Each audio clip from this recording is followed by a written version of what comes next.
Kanye said Harriet Tubman never actually freed the slaves. She just sent them to work for other white people. Up until yesterday, I had never heard of this person, Harriet Tubman. But that's a text that's been sent to me by someone, and I'm just guessing that she's a freedom fighter. Well, actually, I've heard a little bit about her since. I've heard about her existence. And from what I gather, what did she do?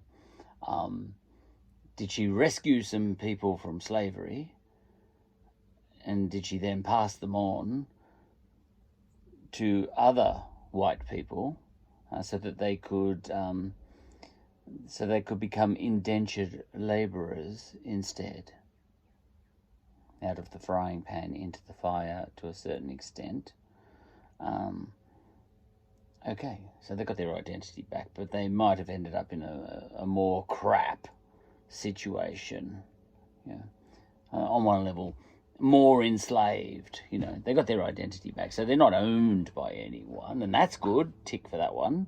But you know, they may have been some of them may have been house slaves before, with a great big beautiful feather bed and all that sort of stuff. Maybe not, you know, but at least relative comfort in a mansion and all that sort of stuff. You know, you might have been a maid or something, and freshly, you know, bath every day or something. I don't know, and in a very deep and meaningful affair with your master. You know, you may have been in love with your master and all that sort of stuff. And Harriet Tubman comes along and says, I am going to free you. Oh, but I love him. I love my master, you know, and I've already had 3 children with him. I love him. And she really does. And Harriet Tubman says, you're coming with me. I'm rescuing you, and I'm taking you to Canada. Yeah, I'm going to free you. I'm going to miss I love him. Yeah, all that sort of stuff. Yeah, I think she's one of those. Okay. So, yeah, Kanye West. Now I think she's a hero from what I can tell, because she freed the slaves. Okay. Because, you know, slavery and indentured labour are 2 different things. Okay. So, my correspondent here says, I think on a technicality, which he was pressing, he was right. You know, Kanye West was right. That she wasn't such an angel. Quite possibly. You know, it reminds me of the Irish. You know, if you wouldn't go and, you know, you might be an 18-year-old bloke or something, you know, and the IRA comes along and comes around and says, I want you to go and firebomb the cop station and make sure you kill that bloody cop that we hate, you know. And then the little Irish Catholic boy says, oh, I don't want to do that. They said, why not? You know, my sister's in love with that policeman. They want to get married. They're going to elope. Firebomb the station. You know. And, oh, no, I don't want to. You know, baseball bat, well, cricket bat. No, well. What's that game they play in Ireland? You know, it's like violent lacrosse. Whatever that is, that stick. Bang, bang! Both kneecaps broken, you know, in 1905, and you'll never walk again because the surgery's not there for that one. You know, you've been kneecapped. You know, maybe Harriet Tubman was one of those freedom fighters, but I don't really know. But that's just on the little I've heard. And then someone else goes and kills that cop, that English cop, or soldier. It would have been a soldier then. You know, even more recently, it would have been soldier. And then this bloke's got no kneecaps left. You know, he's only about 3.5 foot tall now because he's got to walk around on his stumps. And his sister's crying. Another love gone wrong. I think on a technicality, which he was pressing, he was right. And I've replied, I would say so. And so was ScoMo when he said, we don't have a history of slavery here in Oz, which I think is true, you know. I think it's true. This episode is going to get on to now, but what do we feel is true? Two different truths. Because I need to get in touch with feelings, because feelings are a property of the universe. When what my brother calls the spaghetti monster, or whatever it is, made the universe, he poured space and time and matter and energy in there, but he also poured other things that we can't measure into it. He definitely did, in the kind of Descartes sense. He poured imagination in there, because we do have myths. There is cold, hard, historical evidence of myths, so myths are real, and myths are a dollop of feeling, along with maybe a dollop of fact, all that sort of stuff. But love is real. Real is love. Love is feeling, and all that sort of stuff. Feelings are real. So I need to get on board with them. They are a truth.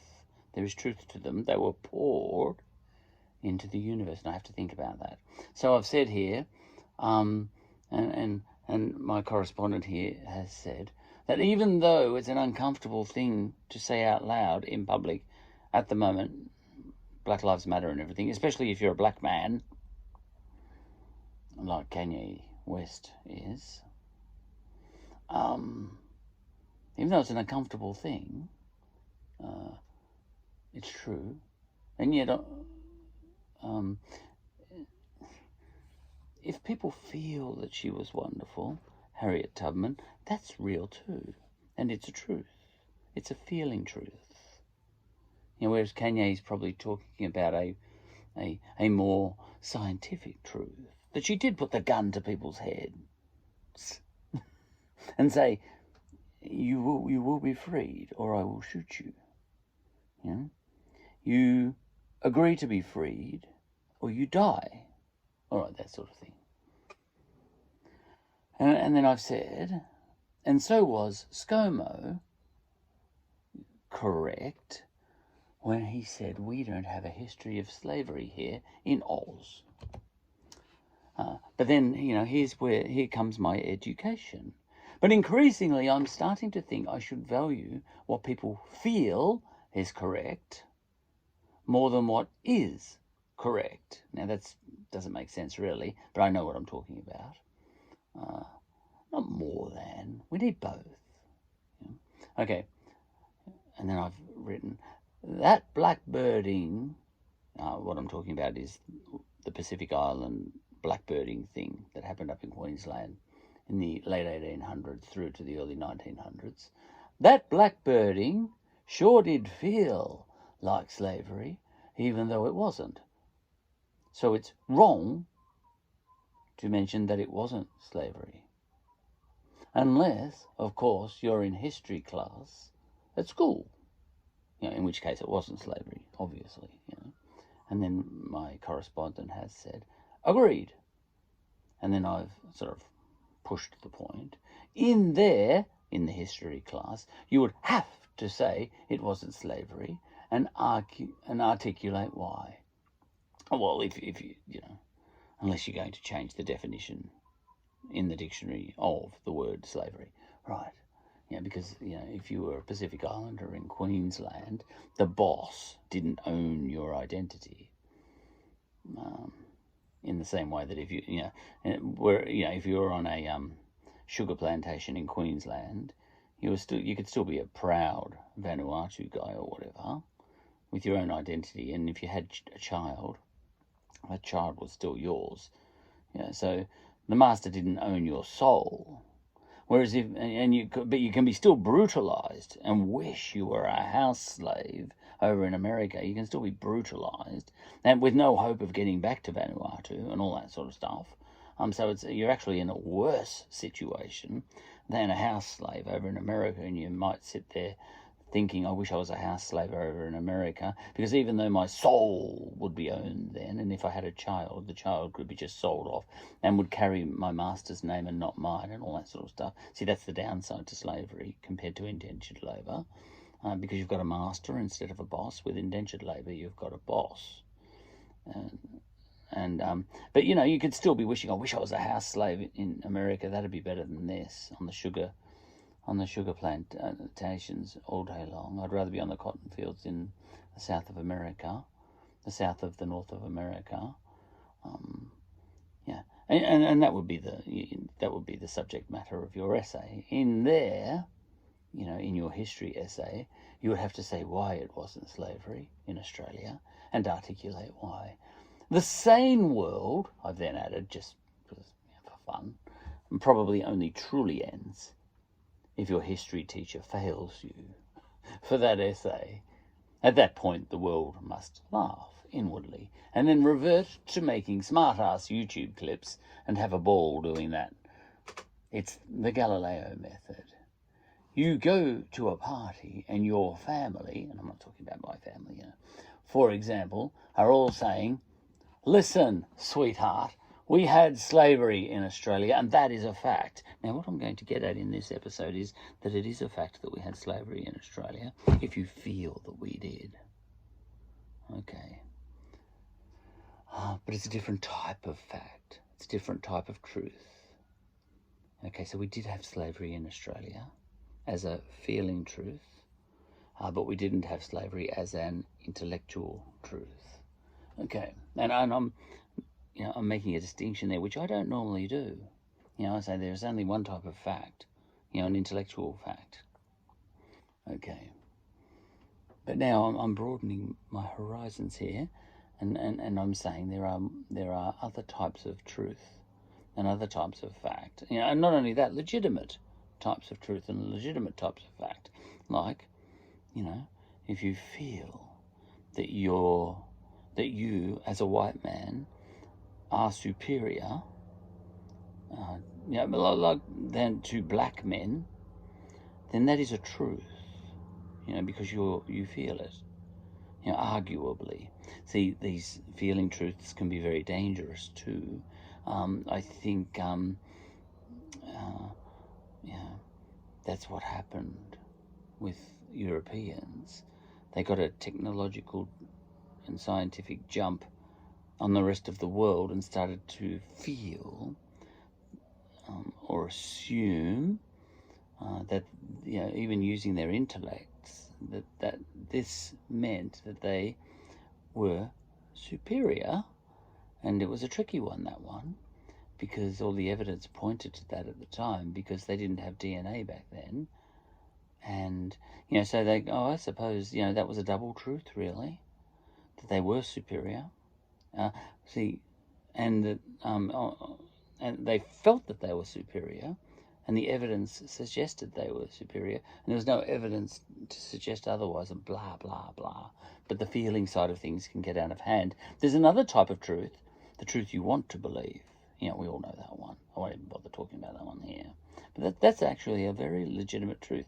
That was poured into the world too. That ability by humans to hold in their head as truth that which they need or want to be true, that is a kind of truth. I might not like it, but it was poured into the universe as another property of the universe. You've got all these properties of the universe that have been poured into the universe by the spaghetti monster or whoever. You've got space, time, matter, energy, this truth, that truth, the other truth, and another truth, feeling truth, intellectual truth, whatever. What I want to believe is truth, and all that sort of thing. Imagination, dreams. If I meet someone in a dream, that person was real. Just as much as someone I met in the street this morning was real. Those two guys were both real, the people I met. I talked to both of them. One was in my dreams and one was physically real.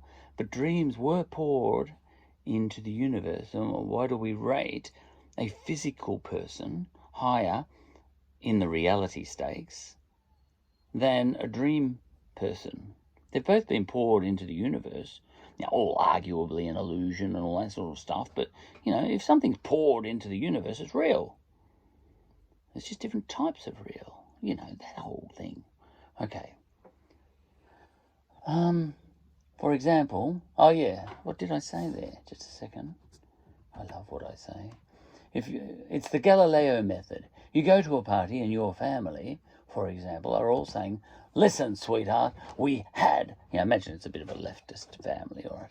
We had slavery in Australia, and that is a fact. Ask around, and you'll see I'm right. Millions of experts, very few, if any, named, agree with me. And then I've written, actually, no, it's more like, listen, darling. That's how you attack. Listen, honey. Yeah, it's a way of attacking. Okay, and you can put some patience in there too. Listen, darling. Listen, you're wrong.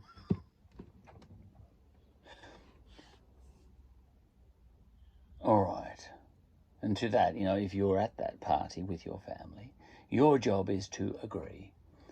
But then, Galileo method, to walk out of there and make a podcast that respects the fact that wrong thing was felt so strongly by someone else in your family. You've got to respect that. This is where I'm getting to in my education. You have to respect it. The fact that someone feels that something's true.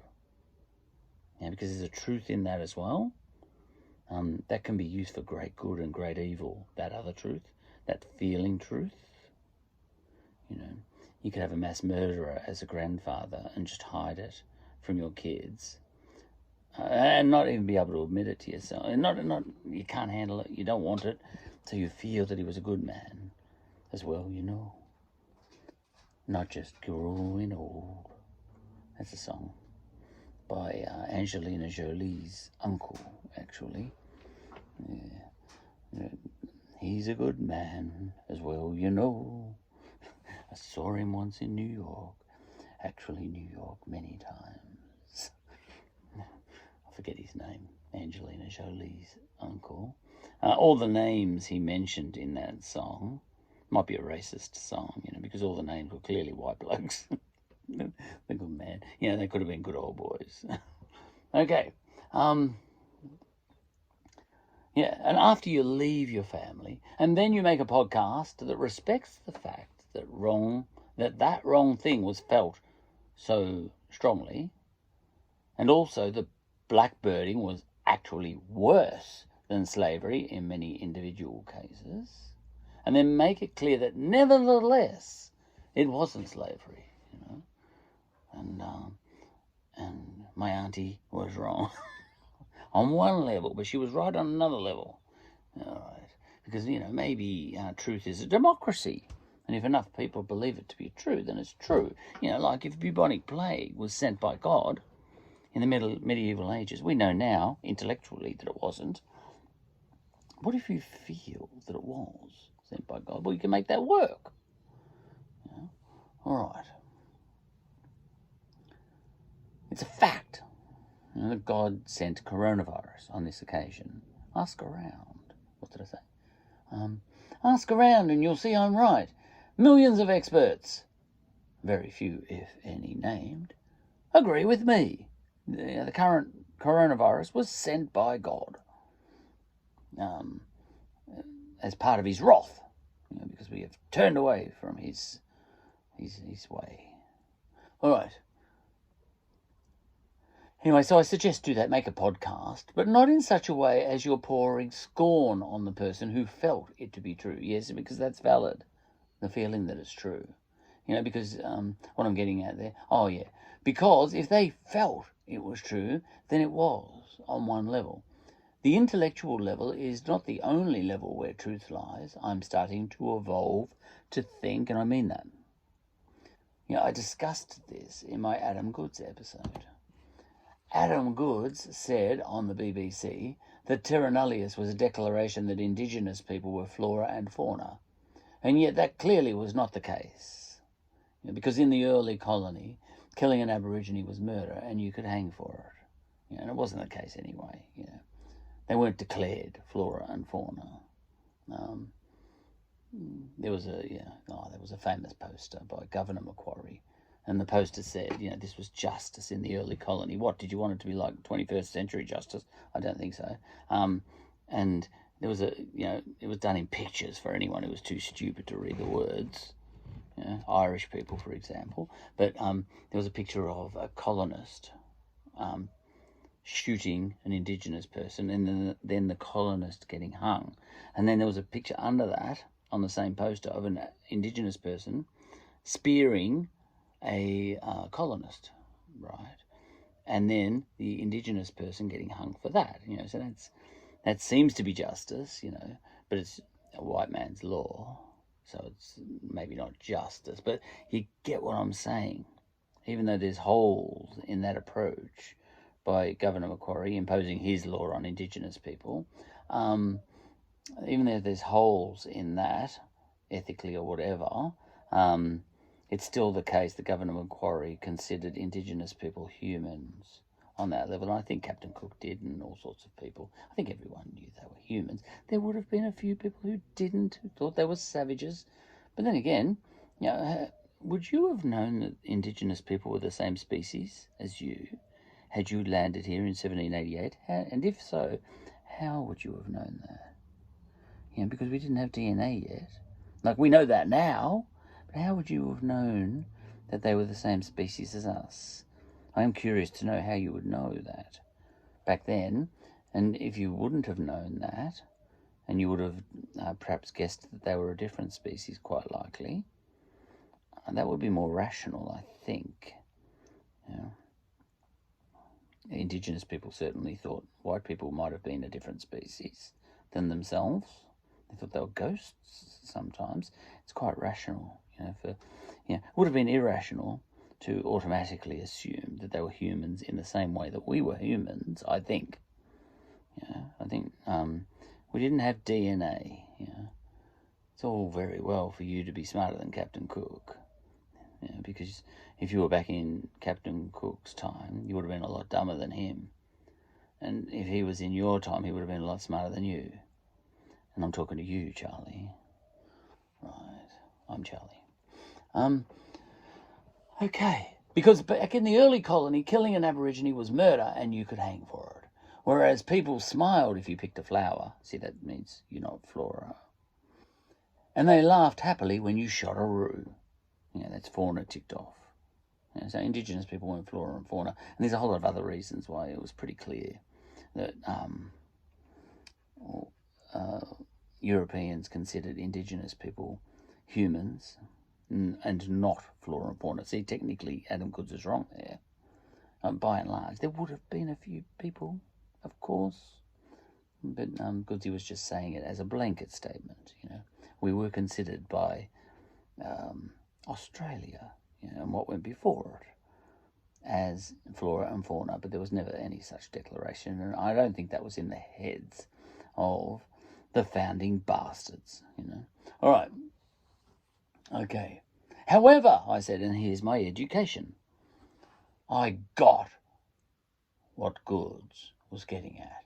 The effect of terra nullius, and all that, and racism and all that sort of thing, was that Indigenous people felt no higher than animals. That's a truth too. A feeling truth, and I mean that. It is a truth. Australia did have slavery of a sort, small s slavery. We did. We can't feel that we're better than Americans. And we did treat Indigenous people as flora and fauna, and we can't really hide behind the technicality that Indigenous people, for example, were never slaves here in Australia, even though that's true. And we can't hide behind the fact that Pacific Islanders were never slaves here in Australia, even though that was true. As a feeling truth, those people were slaves to the system somehow. Marx argues that I'm a slave to my system. It's a long story. Okay. And I said to myself, I should watch the Goodes movie. not to learn something intellectually about colonisation here, but to learn something feeling. It's a whole new reality I've been exploring lately. Well, we already know that whole reality. You know, we've all got John Lennon's music. Love is real. We know. You know, it's not a whole new reality I'm learning about. It's a whole new reality I'm accepting as legitimate. It's a different thing. A whole new truth, you know. But I already knew about true love. There's 100 songs about that. So I know that, you know, feelings are a truth.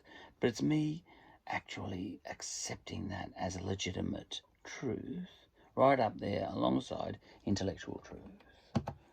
And it's an extremely dangerous form of truth, of course. That goes without saying. It produces not only reconciliation with Indigenous peoples, but it also produces things like the Crusades and 9/11. I wrote, yeah, and I didn't write it here, but yeah, and also white supremacy, yeah, and all that sort of stuff. And you can have lots of things that aren't technically true, logically true. The one I was thinking about before was the horrendous Paul McCartney song, Ebony and Ivory. Yeah, that song makes me vomit, you know, on an intellectual level. Ebony and Ivory. Ebony and Ivory, you know, live together in perfect harmony. Wait. Yeah. Just a second. All right. Oh, where is this? Okay. Ebony and Ivory live together in perfect harmony. So,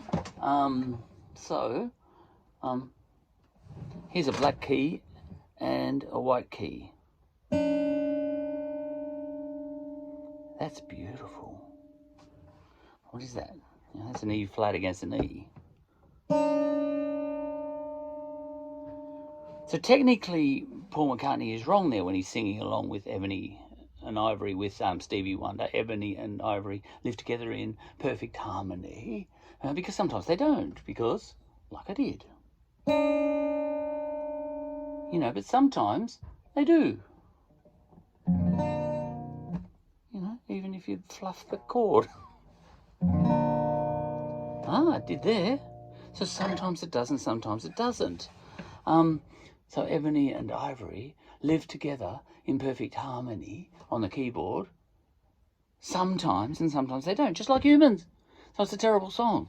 The metaphor falls apart straight away. You know, how does the song go? Ebony and Ivory together in perfect harmony. Side by side on my piano. Why don't we? You know. Oh, we all know that people are the same wherever you go. There is good and bad in everyone. Well, that's not the point. There's a lot more bad in some people. There's good and bad in Hitler, but it's how bad. It's how much bad. He had a lot of bad. So, you know, that doesn't make any sense. You know, what's this song mean? It means nothing. That's why intellectually makes no sense. But when you listen to it, there's a feeling truth in it. You sort of think, you can hear that song and say, oh yeah, we could make it work. We could make it work. Ebony and Ivory, that's right. Live together in perfect harmony. Yeah. But if you thought about it, it's not true. But if you feel it, you know, I think most people listen to that song and don't even question it. You know. And we all know that people are the same wherever you go. There are good and bad in everybody. In everyone. You know, that makes sense on a feeling level. You know, I know what you're getting at, Paul. You know, but the intellectual side of you says, well, it's not about that. It's about the fact that some people are 99.9% evil. And, you know, that's your issue. You know, so we can't all hold hands. You got to watch out for that guy. He'll Holocaust you. You know, so don't keep singing that Ebony and Ivory song because you could get yourself killed. You know, it's not going to work. It doesn't make any sense. All you need in love is love. You know, that doesn't make sense. You know, so you've got to be careful like that. But it's a feeling truth, that song, Ebony and Ivory. But it's not a logical truth. But it still deserves a place in the world. Just not on my playlist. Yeah. Actually, Stevie Wonder, like if you really analyse that song, you might say, Stevie Wonder and Paul McCartney, they should have written words like this, Ebony and Ivory. No, they shouldn't have written that. I'm really rich, and so is Stevie.